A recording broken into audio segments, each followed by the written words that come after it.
Party महिला मोर्चा की राष्ट्रीय अध्यक्षा स्नेही बहन स्मृति ईरानी जी, दिल्ली प्रदेश भाजपा के प्रदेशाध्यक्ष भाई विजेंद्र गुप्ता जी, दिल्ली प्रदेश महिला मोर्चा की प्रदेशाध्यक्षा बहन शिखा रॉय जी, महिला मोर्चा की राष्ट्रीय उपाध्यक्षा बहन मीनाक्षी लेखी जी, भारतीय जनता पार्टी की राष्ट्रीय सचिव बहन आरती मेहरा जी, इस कार्यक्रम के प्रभारी प्रदेश के उपाध्यक्ष भाई पवन शर्मा जी, प्रदेश के महामंत्री भाई आशीष सूद जी, सभागार में उपस्थित प्रदेश के अन्य सभी पदाधिकारी बंधुगण और इस कार्यक्रम में सम्मिलित होने आई मेरी बहुत ही प्यारी और आदरणीय बहनों और स्नेही भाई, सबसे पहले मैं पिछले 15 दिनों से महंगाई के विरुद्ध चल रहे इस जन जागरण अभियान के पहले पड़ाव की सफलता पर आपको हृदय से बधाई देती हूँ, अभिनंदन। पड़ाव शब्द का इस्तेमाल मैंने जानबूझकर किया है क्योंकि शिखा जी ने यहाँ घोषणा की कि ये समापन समारोह नहीं है। उन्होंने संकल्प लिया कि वो अभियान को जारी रखेंगी और उन्होंने ये निश्चय भी किया कि समापन तब होगा जब कांग्रेस की दिल्ली की सरकार अपदस्थ हो जाएगी, गद्दी छोड़ देगी। इसलिए ये मंजिल नहीं है बहनों, मगर पड़ाव जरूर है और इस प्रथम पड़ाव की सफलता भी अप्रतिम है। ठीक कह रहे थे विजय जी कि हम कभी भी अगर मावलंकर हॉल में कार्यक्रम करना होता था तो 10 बार सोचते थे, और वो भी अगर अकेली बहनों का करना हो तो 20 बार सोचते थे। लेकिन आज हॉल छोटा पड़ रहा है, बहनें बाहर बैठी हैं, उमड़ घुमड़ कर आई,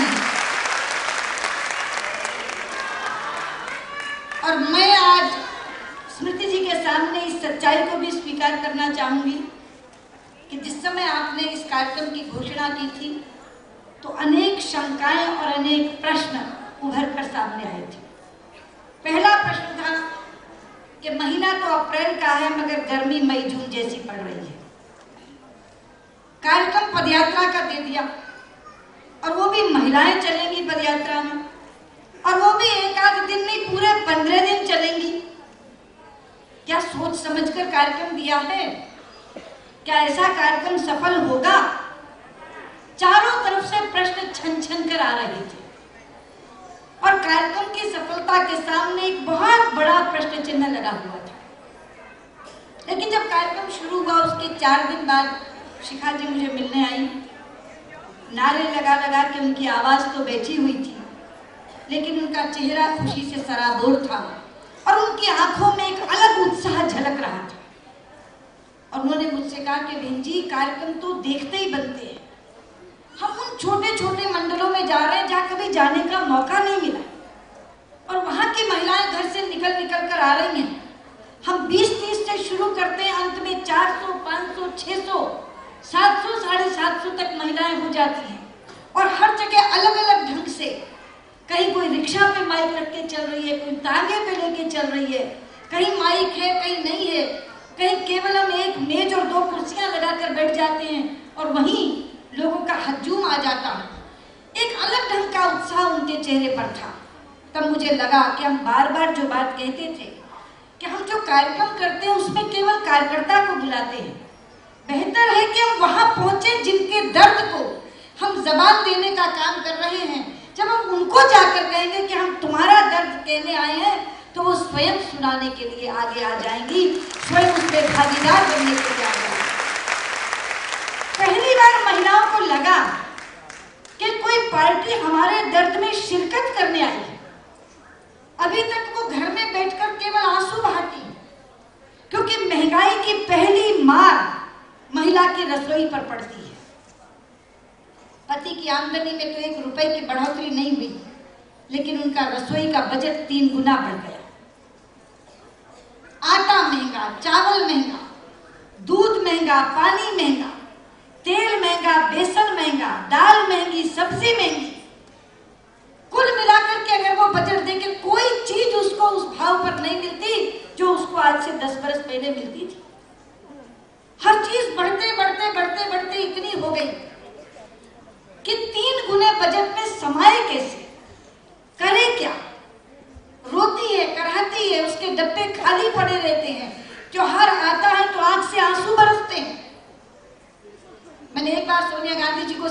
करके कहा था कि इन महिलाओं का दर्द फिल्म वालों की नगरी मुंबई में तो सुनाई दे गया, फिल्म में गीत बन गया। सखी सैया तो बहुत कमात है, महंगाई डायन मार जात है, लेकिन ये दर्द दिल्ली के शासकों को सुनाई नहीं दिया। 11 बार हम लोगों ने 11 बार यूपीए के 7 वर्ष में 11 बार संसद में महंगाई की चर्चा की। इस सरकार के आने के बाद 4 बार चर्चा की, लेकिन हर बार सुनकर के रह जाते हैं, करेंगे या आश्वासन दे करके रह जाते हैं। और एक बार तो पूरा गिनकर बताया था मैंने कि ये महंगाई किस तरह से भ्रष्टाचार के कारण है, हमने पूछा था। और मैं आज आपको भी कहना चाहती हूँ कि शासन तो हमने भी किया, 6 साल तक हम शासन में थे। मैं स्वयं अटल जी की कैबिनेट में मंत्री थी। हर कैबिनेट की मीटिंग में अटल जी एक बात कहते थे कि हम कुछ अच्छा करें या ना करें, आम आदमी के मुंह से रोटी का निवाला छीनने का अपराध नहीं करेंगे। ये अपराध नहीं, पाप होता है। लेकिन मैं हैरान हूं कि ये सरकार ये पाप हर रोज करती है, लेकिन इसके माथे पर शिकन नहीं करती। हम पूछते हैं सोनिया गांधी जी से, क्या कांग्रेस की अध्यक्षा है, महिला है, क्या ये महिलाओं का दर्द आपको सुनाई नहीं पड़ता? ये हाथ जिस पर आप वोट मांगती हैं, ये हाथ आम आदमी की जेब पर डाका डालने का काम कर रहा है, उसकी जेब से हर रोज पैसा निकालने का काम कर रहा है। आप कैसे राज्यों में जाकर के इस हाथ के नाम पर वोट मांगेंगे? लेकिन कहीं शर्म, कहीं कोई संकोच है ही नहीं। हैरानी होती है हमें। और प्रधानमंत्री तो अद्भुत है। अभी यहाँ जिन घोटालों की चर्चा हो रही थी, चाहे वो 2G स्पेक्ट्रम का हो, चाहे वो कॉमनवेल्थ गेम्स का हो, चाहे आदर्श सोसाइटी का हो, जब हम प्रधानमंत्री से बात करते हैं तो वो तो पल्ला झाड़ते हैं। उनकी आदत बन गई है कि स्वयं को पाक और साफ कहकर जिम्मेदारी से बरी हो जाओ, ठीकरा दूसरों के सर फोड़ दो। महंगाई की बात करो तो कहेंगे शरद पवार से पूछो, वो जिम्मेदार। 2G स्पेक्ट्रम की बात करो तो राजा जिम्मेदार। कॉमनवेल्थ गेम्स की बात करो तो कलवाड़ी जिम्मेदार है। सीबीसी के पेपर किसने बनाए तो पृथ्वीराज चौहान जिम्मेदार है। अरे भाई, आप किस मर्ज की दवा हो? आप इस सरकार के मुखिया हो, इस सरकार के सबसे बड़े लाभार्थी हो। सांसदों की खरीद फरोख्त तक में उन्होंने कह दिया हमने कुछ नहीं किया, ना मेरी पार्टी ने कुछ किया। हमने कहा जवाब आपसे चाहिए प्रधानमंत्री जी, मुखिया आप हैं, औरों के ऊपर ठीकरा फोड़ के आप अपनी जिम्मेदारी से बरी नहीं हो सकते। और इसीलिए मैंने इस बार लोकसभा में एक शेर पढ़ करके उनसे जवाब मांगा था। मैंने सुना देती हूँ। मैंने कहा था उन्हें कि तू इधर उधर की ना बात कर, ये बता कि काफिला क्यों लूटा। तू इधर उधर की ना बात कर, ये बता कि काफिला क्यों लूटा।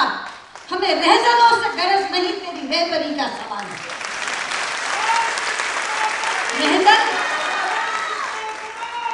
रहजन डाकुओं को कहते हैं। मैं बता दूं इसका, रहजन डाकुओं को कहते हैं। तो जो नेतृत्व कर रहा था उसके पीछे चलने वाला काफिला डाकुओं ने लूट लिया। और रहबर मुखिया को कहते हैं। तो वो लूटने वाले लोग पूछ रहे हैं कि तू इधर उधर की ना बात कर। वो कहने लगा ऐसे लूट गया, ऐसे लूट गया। तो लूटने वाले पूछ रहे हैं कि तू इधर उधर की ना बात कर, ये बता कि काफिला क्यों लूटा। हमें रहजनों से गरज नहीं, हमें डाकुओं से कोई लेना देना नहीं, तेरी रहबरी का सवाल है, तेरे नेतृत्व का सवाल है। वो जवाब नहीं दे पाए। उन्होंने एक अजीब सा शेर पढ़ दिया मेरे लिए, लेकिन मैं देती हूँ जवाब इसका क्या है। मैं बताऊं कि काफिला क्यों लूटा?